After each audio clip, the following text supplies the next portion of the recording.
So what are we going to cover today? We're going to speak about how to integrate Microsoft Active Directory in your existing or in a new AWS environment. We'll touch upon identity federation and how to make sure that my users will have a single sign-on experience managing their infrastructure on top of AWS and on premises. We're going to see how to manage directory and create and manage objects within that directory. We'll see some of the value-added services and features that are provided by AWS Directory Service for managed AD. And then we'll touch upon security and auditing, how to make sure that that environment is secure and is going to provide you as many security features as you can wish for. So, first, how to integrate Active Directory within AWS and how to deploy AD on AWS. To speak about that feature, I'm going to speak about 4 of the pillars that are required by our customers. The first one is security. Security within AWS is part of a model that we call the shared responsibility model. And part of that model is based on the fact that AWS will provide you and your customers features to create security, and in turn you can use these features to create highly secure and reliable environments. If we take specifically for Active Directory and some of the features that we have in terms of security on the AWS platform, we have a feature that is called Amazon VPC for Virtual Private Cloud. It gives you exactly what it says. You can take a share of the AWS cloud and make it your own. You're going to be able to create your network environment, select the firewalls you want to have in input, and manage all the security and the communication between the different machines. Part of this security is linked to a concept that we call subnets. So you can create multiple subnets within your VPC, and each subnet will be able to either route content to the internet and from the internet, or stay private within your existing environment. Or you can even extend this subnet by using VPNs, as we'll see in a later step. If you want to deploy Active Directory on top of AWS, what we recommend is to create private subnets that don't have access to the internet and deploy Amazon EC2 instances, these are the virtual machines, hosting Microsoft Active Directory on top of it. And if you want to have reliability, which is one of the key requirements from our customers, what you want to leverage as well is a concept that we call availability zone. Availability zones within an AWS regions are isolated sets of data centers that are designed for high availability. So they will have isolated power supplies, network supplies, but they will also have low latency, high bandwidth connectivity between one another. So in our scenario for deploying a domain controller environment on top of AWS, we can have 2 domain controllers in 2 separate availability zones that will provide high availability and high reliability while still providing low latency communication between the machines. So for the machines is as if they were in the same server room, except that they're in fully isolated environments, which we call availability zones. The third concept that many of our customers want when they deploy on the cloud is to have that global reach of the platform. And AWS has a concept that we call region. We have 16 regions globally as of today, and 42 availability zones that are comprised within these regions. And these regions are spread globally. So you can select the regions that make sense for your users and deploy your Active Directory environment as close to your users as possible. So in our case, we create a company.local environment that is going to be hosted on AWS in private environment, in highly available environment using the availability zones, and that we can replicate globally depending on the need. And compliance is as well one of the key features that we're going to see during this presentation. So compliance will come from making sure that you can manage, maybe encrypt the data, and make sure that you have full visibility and auditability over the infrastructure that you've deployed on top of AWS. And by using Amazon EC2 and Amazon VPC, you have features for encrypting your data at rest and in transit, and you have visibility and auditability features that are provided by the platform, and we'll see them just a bit later. When people deploy infrastructure on AWS, what they want as well is they want to extend their existing environment. And what they want in turn is to have a hybrid and integrated environment from their existing on-premises data centers and AWS. There's a few features that come with Amazon VPC that allow specifically this use case. The first one is the use of VPNs, virtual private networks. They give you the possibility to extend an AWS environment, a VPC, to your existing corporate network, be it an existing data center, an office location, or even if you work with partners, it can be an MPLS environment. So you can extend your environment and have a global integrated network that will span both your existing environments and Amazon Web Services. Another way to do that extension that will provide higher bandwidth, lower latency, and can provide added isolation and security is AWS Direct Connect. Direct Connect gives you the possibility to extend your network using fiber optics channel connectivity between your existing environment and AWS. And once you've created that hybrid and integrated network, you can start deploying complex and full-featured AWS and Microsoft AD environments. So in our environment, we're going to be still using the best practices that we've seen. So having 2 domain controllers in 2 availability zones, all in private subnets, except that these private subnets will be able through the VPN or Direct Connect to speak to existing on-premises data centers. And in these data centers, we have existing domain controllers for your existing environments. And using Microsoft Active Directory sites and services, we can configure exactly how we want that integration to work.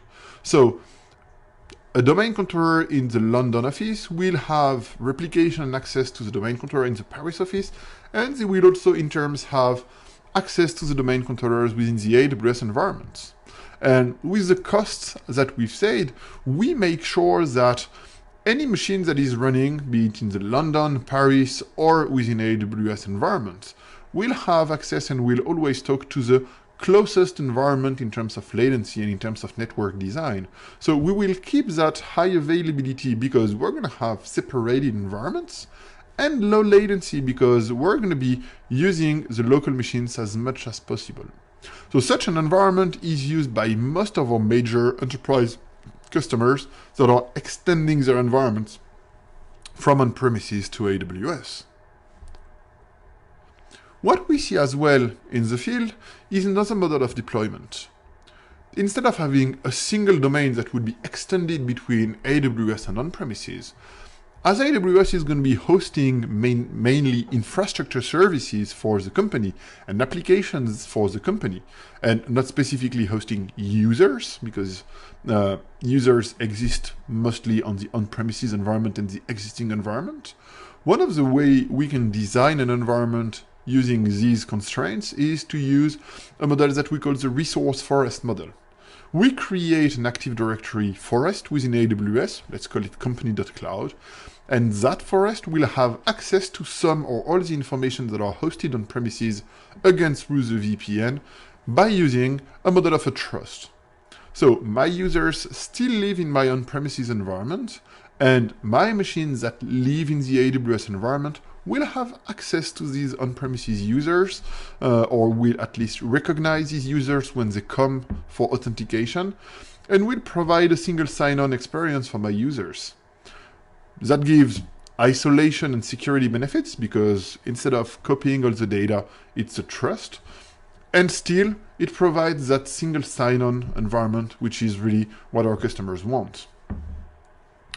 It is so required by our customers that actually we built a service just for that purpose. That service is AWS Directory Service, and specifically the AWS Directory Service for Microsoft Active Directory Enterprise Edition, which we call Managed AD for short.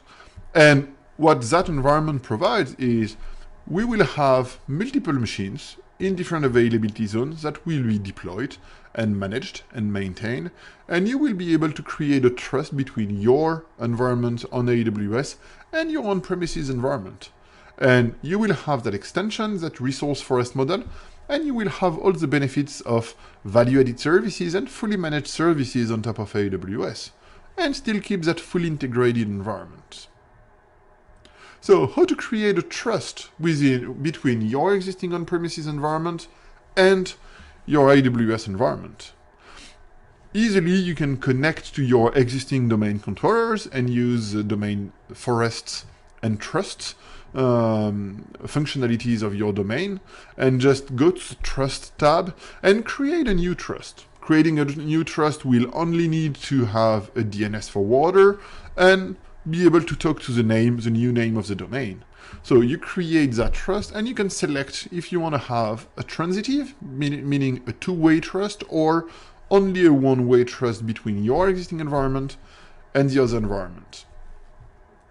Once you've created that on premises, you can then go to the AWS console and do exactly the other way around. You will be able to create a DNS forwarder pointing to the IP address or IP addresses of your domain controllers on premises. Again, select the way the trust is going to work, one-way trust or two-way trust, and then just specify the name of the domain and the trust password that is going to be used for initiating that trust. Once you've done that, you will have access on the AWS Directory Service console to a page that explains to you what is the status of your trust, how it was configured, and maybe add new conditional forwarders or change some trust attributes directly from the AWS Directory Service console. Some key elements to keep in mind here around control and compliance specifically. You can create either one-way trust or two-way trust between your on-premises environment and AWS. If you create a one-way trust, by default, there's a feature that is called SID filtering on Active Directory that will make sure that you will be able to select and manage and authenticate and secure who's going to be able to go through the trust. If you select a two-way trust, machines on the AWS domain will be able to access information from your on-premises environment. So depending on the model of security you want, and if you don't want infrastructure on AWS to be able to access information from your users and just accept the claims and the Kerberos tokens that are generated by your users, you're fully able to create a one-way trust. But if you want to select two-way trust, you can as well activate that SID filtering for added security, and also you can activate what we call selective authentication, meaning only specific users that are in a specific group will be able to go through the trust or being visible from the trust. So it gives you a high level of security and control over who's going to be able to access the data through that trust. And any authentication within the trust will be traced within Active Directory because of Kerberos and because of the fact that these are going to be Kerberos tokens sent from your on-premises environment to AWS. So you still have full control over your environment, and you're still compliant because you can manage exactly who's going to be able to do what on the AWS environment. So once we have extended our Active Directory environment from on-premises to AWS, and we have that Active Directory that allows users to access enterprise applications or corporate systems on-premises, existing services, or on AWS, new services that are deployed on the cloud, what many customers ask us is to be able to use this same form of authentication to be able to access the Amazon EC2 console or the Amazon EC2 features or other services, value-added services such as Amazon DynamoDB or Amazon S3, DynamoDB being for NoSQL databases at scale with low latency, and Amazon S3 being a shared a storage service that provides unlimited storage for your company. And one of the ways we can do it is by using federation. Federation is done in two steps. The first one is by using an on-premises federation provider. We usually work with Microsoft Active Directory Federation Services, which is a tool provided within the Windows Server suite of tools, and that provide SAML, security assertion markup language, claims from on-premises authentication to AWS. And on the AWS side, the console has a SAML endpoint, which works with AWS IAM, Identity and Access Management, and and Access Management being able to accept these claims will, in turns, generate and activate roles for the users and give access to Amazon EC2, DynamoDB, or Amazon S3. So it's really an easy way to get extended for accessing value-added services or management services from on-premises to AWS. So how to do on-premises federation to AWS IAM for your identities? The first way to do it is to be able to manage your federation using the exact same tools that you have on premises.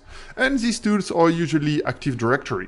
So the best way to do it is to create Active Directory groups for your users. So you create new security groups. Here I name them AWS administrators and AWS developers. The second step is to create on the AWS side what we call roles. These roles will be able to be used by your users when they come from on-premises to AWS, and will give them exactly the roles that they have. So here what I could have is an ADFS administrators group that would give full administrative power to my users that are in that group, and ADFS developers that just give access to my developers for creating DynamoDB tables, starting instances or stopping instances in specific VPCs that are designed for development. And as you see, I use naming conventions that are easy to represent because it's easier for traceability, and also because ADFS works on a principle of rules, where you can have rules that says if a user is in the AWS-administrators group, I want him to have access to the ADFS administrators IAM role in that specific account, which is exactly what we're going to see later. And the third step easily is just to add the users to the group. So here on my on-premises environment, I just add Julian, myself, to a group that is AWS developers, and I've done the same for AWS administrators. So here, just by adding a user to a group, I'm going to be able to give him access to AWS. So in terms of processes for managing your users and custody of information, it's your information, it never leaves your existing environment. And once I've done this configuration and configured my ADFS, Active Directory Federation Services environment, then I can just go to the ADFS page, log in and select the site that I want to authenticate for. So here I just go to an IAM federation, which is an example ADFS environment that I've created. I just select the AWS environment that I want to authenticate with. It asks me for my login and password. Here I'm using a browser that is not using Windows integrated and Kerberos integrated login. If you're in a Windows domain, everything is done automatically, so you don't even see that window, everything is done for you. And then, third step, it gets me directly to the AWS console. So as I've selected AWS and entered my on-premises credentials, so I'm speaking about my login and password that I use on my domain, that gives me access to the AWS console. And as you can see, I've been added to the AWS-administrators and AWS-developers group on premises. And that I've used an ADFS rule to map that to the ADFS administrators and developers roles within IAM. Then I just have to select what is the role that I want to have and click sign in, and it's going to get me to the AWS console directly. So really an easy way and a convenient way for your users to access the AWS platform using their existing credentials. It works for multiple roles, and it also works for multiple accounts. So if you have multiple AWS accounts and roles that are accessible to one user, using this exact same path, they are able to select the account that they want to work with.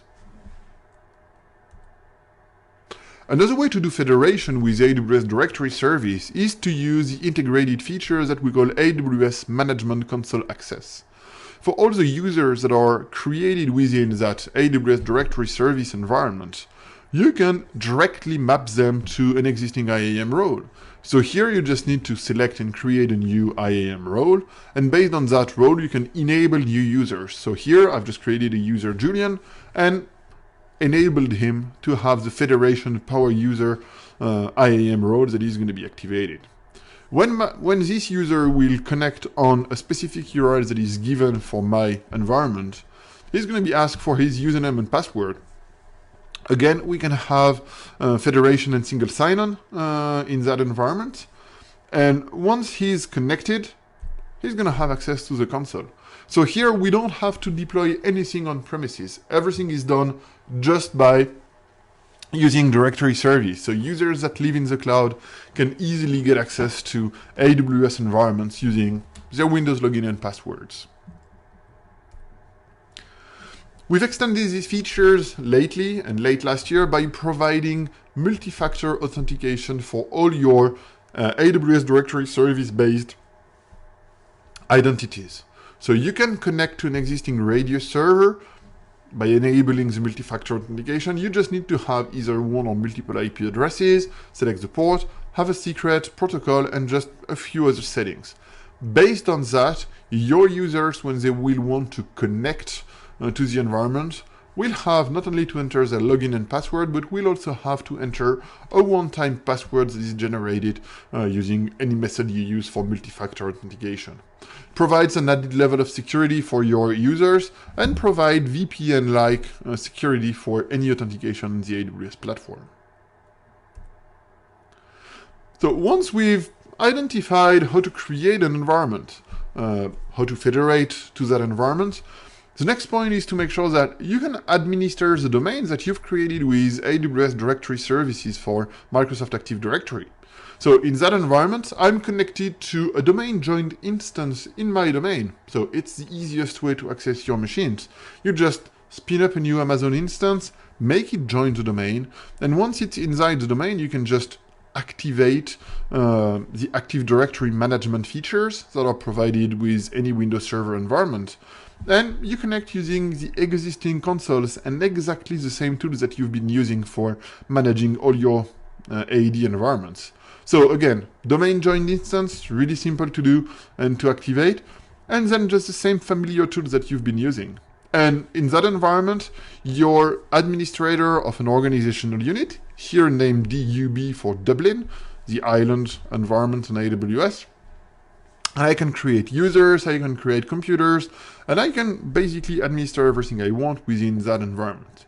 There are some limitations on the features that you can do on the base domain environment because you're not domain administrator of the root domain, but within that organizational unit, you can join machines and manage users directly because you're administrator of that environment.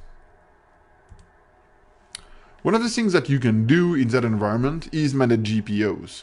GPOs can be used for managing single sign-on and having all the settings for Kerberos and other authentication for the domain. So it's something that you can manage directly via GPO.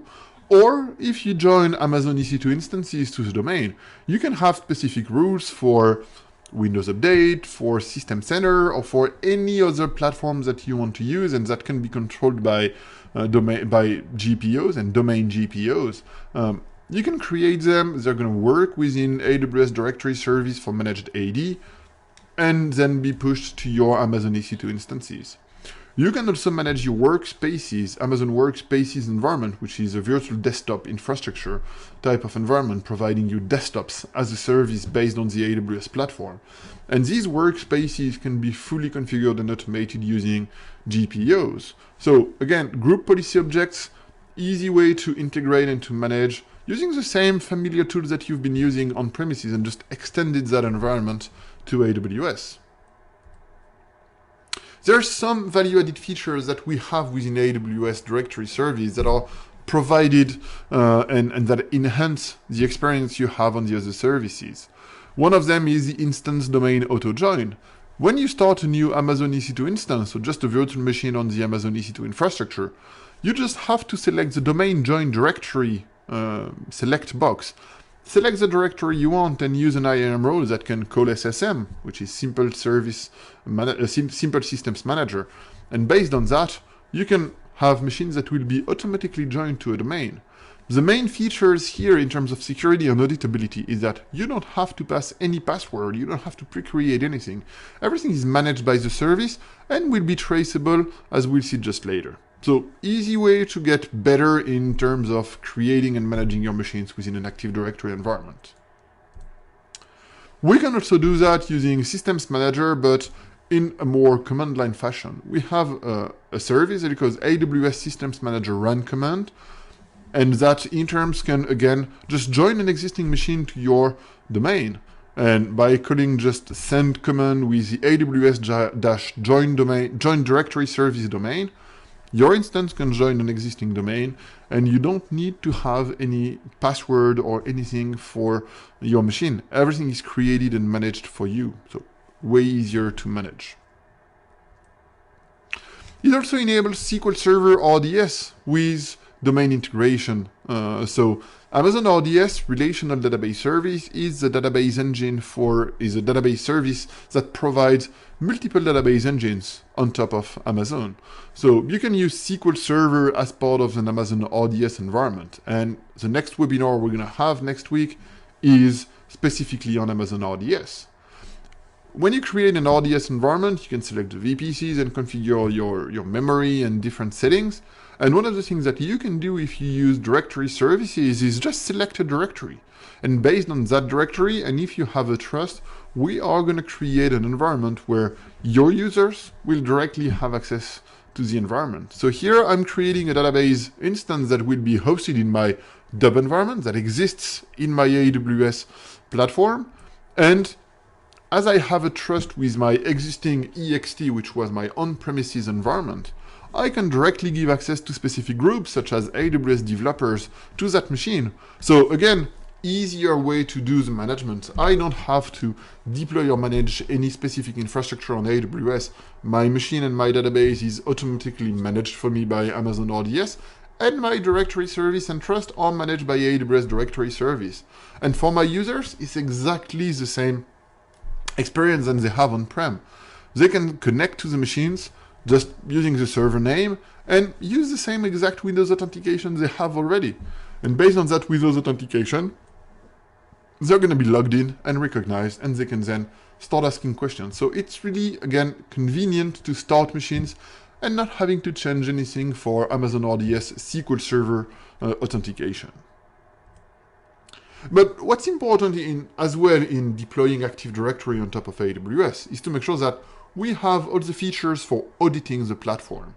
When you deploy an Amazon Web Services directory service for managed AD, you have access to all the security logs and the DNS logs from the domain controllers. So here, what we can see in that space, just by filtering some events, I can have access to all the federations that was made by the console access service. So every single Kerberos ticket that is opened is going to be traced here. Any single machine that is created or specific authentication made is something that will be traced. So you have full visibility over the events that are happening in your environment. Any authentication, machine, user creation are going to be traced. So it gives you a complete visibility over your environment.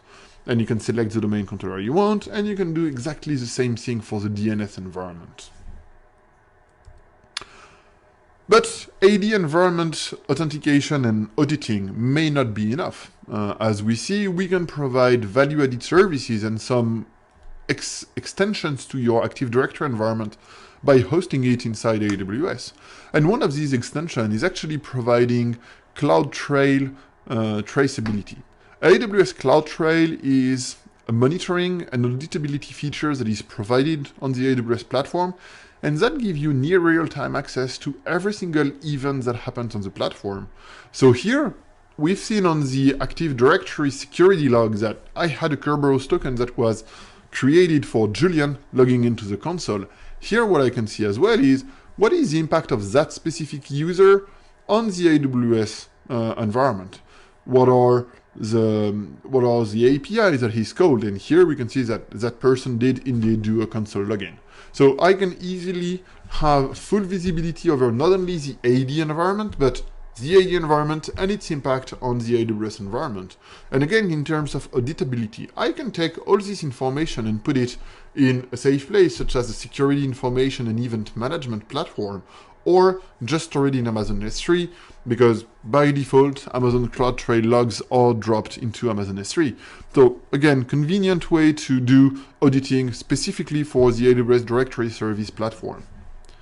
There's many other features that are provided on the AWS Directory Service on the AWS Directory Service platform. The first one is automated and manual snapshots.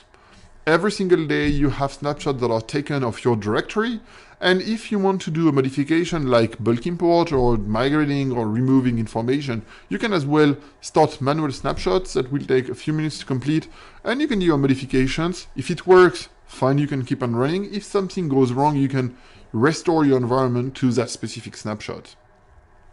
It also gives you a managed way to do Active Directory schema extension just by providing an LD file, which is the files provided by Active Directory for extending the schema.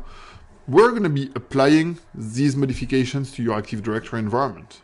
And relying on snapshots, we're going to do a snapshot before, try to apply the modifications and do some validations on it. If it fails, you can get back to the snapshot that was taken just before applying the schema extension. So again, easier way to do the extensions and removing of risks for any schema extension you may need. Monitoring is important, so you have Amazon SNS, Simple Notification Service based monitoring, providing you integration with existing applications, or SMS notification or even email notification if you need to be notified directly whenever something happens to your directory service environment. And finally, you have access to the new features of the Amazon Enterprise Applications space. And that enterprise application space is comprised of Amazon Workspaces, desktop as a service environment on the AWS Cloud. You also have access to Amazon Workmail, fully managed mail environment, Amazon WorkDocs, which is a document sharing and collaboration suite. And finally, you also have access to Amazon QuickSight, which is a business intelligence suite provided on top of AWS. And we're going to be extending that suite regularly during the course of the next years. But what you can see as well, and what you can benefit as well, is when you deploy your directory service environment within AWS, you're actually benefiting from all the features from the AWS platform. So a directory service will have some network interfaces that are in your Amazon VPC, because as we said, you're going to have instances deployed in VPCs and in separate availability zones. So you're going to have what we call elastic network interfaces, and these interfaces will have security groups attached to them. Security groups give you the ability to filter inbound and outbound exactly what comes in and what comes out of your machine. So you can filter and manage exactly the authentication path, and if you want to have trust or if you want to have high availability, you can specifically manage the rules between these machines. What you also benefit is all the features from the VPC, such as AWS VPC flow logs. Flow logs give you visibility over every single connection that happens on your network. You can see where it comes from, where it goes to, was it accepted or not, and how much data was sent, when that event happened. So it's really a nice way to have complete visibility of the network, which is highly critical in terms of auditing and compliance. If you're in a highly regulated environment, this is the kind of feature that actually changes the way you can see your platform. But having text feedback on your logs is interesting, but what people want more than anything else is to be able to have dashboards. Leveraging Amazon Elasticsearch Service and Kibana, which is a reporting platform that is hosted on Elasticsearch, we can ingest that VPC flow log information, and we can create dashboards that give you full visibility and near real-time visibility again on what is the network activity that is going in my environment. And you can have rules, you can have alerts that will allow you to see exactly what's going on and have a nice graphical and interactive way to interact with your data. So what we've covered today, we've spoken about how to integrate Active Directory within your environment and what are the best practices for Active Directory. We've shown you how to extend your on-premises identity to AWS, be it via SSO, Trust for AD extension, or ADFS federation and SAML tokens. So federation, extension of identity, we have many plays here depending on your use case. We've also seen how to manage your cloud directory, and finally how to do auditing and security for your environment, from the network ground to the encryption layer and also the application monitoring and auditing features.